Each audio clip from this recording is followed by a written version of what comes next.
Hello বন্ধুরা, আজ আপনাদের একটা খুব সুন্দর মন্দিরের শেয়ার করব। হয়তো আপনারা অনেকেই দেখেছেন, তবে আমি প্রথম দেখলাম। আমি কলকাতার মেয়ে হয়েও আমি এটা প্রথম দেখলাম। এটা মেট্রোপলিটন দুর্গা মন্দির, এত সুন্দর।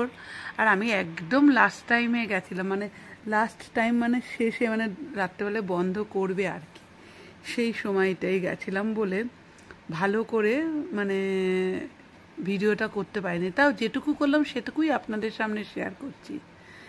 এত সুন্দর ঝাঁ চকচকে মন্দিরটা, তার মধ্যে পিতলের মা দুর্গার পুরো মূর্তি, তার আগে প্রথমেই বজরংবলীর মূর্তি। কি বলবো, এত পরিষ্কার যে আমি দেখেই অবাক হয়ে গেলাম। হ্যাঁ, তারপরে এই যে মা দুর্গার কার্তিক, গণেশ, লক্ষ্মী, সরস্বতী সবাইকে নিয়ে এখানে বিরাজমান। এত সুন্দর চকচক করছে যে বলার মতন নয়।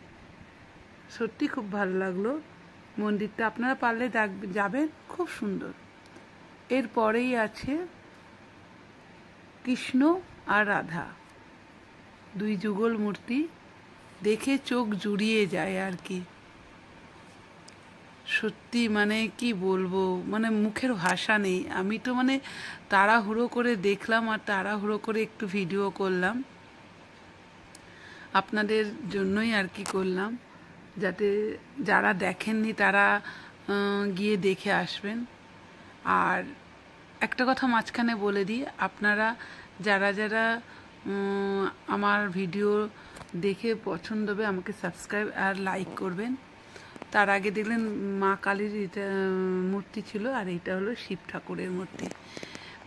এক একটা ঘর, ছোট্ট ছোট্ট ঘর করে, পাশে পাশে মা দুর্গাটা মেন সামনে, তারপরে চারধারে এই ছোট ছোট মূর্তি প্রতিষ্ঠিত রয়েছে। আর উপরের কারুকার্য খুব সুন্দর, আর সব থেকে বেশি পরিষ্কারটা আমাকে খুব মন কেড়েছে, এত সুন্দর পরিষ্কার। তারপরে হাত দিয়ে ওই গাছের সারি সারি, আর নাবতে নাবতে সিঁড়ি দিয়ে পুরো বেলফুলের গন্ধে পুরো নাবতে গেলে বোঝা যাচ্ছে যে পুরো যে বেলফুল সামনে রয়েছে, এত সুন্দর গন্ধ যে বলার মতন নয়। বেলফুলের গন্ধে মোমো করছে।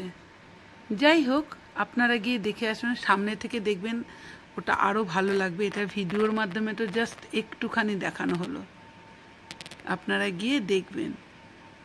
আর তার পরেও মন্দির থেকে বেরিয়েও দুধারে রাস্তাটা এত সুন্দর, গাছপালায় সব কিছু সুন্দর। যাই হোক, আপনারা গিয়ে দেখবেন। আর আমার এই ভিডিও ভালো লাগলে লাইক আর সাবস্ক্রাইব তো করার জন্য অনুরোধ রইল। ঠিক আছে বন্ধুরা, টাটা।